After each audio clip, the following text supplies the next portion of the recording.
Same as మందు తాగితే పోతారని తెలుసు, బోల్డని డబ్బులు వస్తాయి పన్నుల రూపంలో.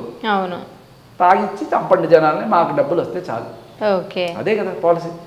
సో మాకు డబ్బులు పన్నులు వస్తే చాలు, మేము ఇచ్చేస్తామని చెప్పి అన్ని గవర్నమెంట్లు ఇచ్చేసేది, ఎక్సెప్ట్ తెలంగాణ అండ్ ఆంధ్ర. ఈ విషయంలో మనం గవర్నమెంట్లు మెచ్చుకోవాలి.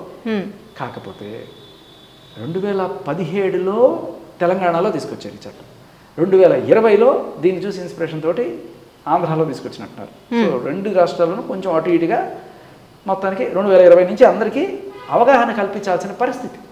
కానీ చెప్పకపోతే ఎట్లా? అవును, అదేదో డైలాగ్ ఉంటుంది, ముందే ఎందుకు చెప్పలేదు, నాకు ముందే చెప్పాలి కదా మీరు అన్నట్టుగా. అవును, చెప్పాలి కదా ముందే మీరు అన్నట్టు. ఒకటి ఏంటంటే మీరు దీన్ని ప్రమోట్ చేయొచ్చు, షర్ట్ని ప్రమోట్ చేయొచ్చు, కెమెరాని ప్రమోట్ చేయొచ్చు, అన్నిటిని ప్రమోట్ చేయొచ్చు. కానీ ప్రమోట్ చేయకూడదు ఏంటి? జూదము, సిగరెట్టు, మద్యము ఇలాంటి మనుషుల్ని చేసేవి చేయకూడదు.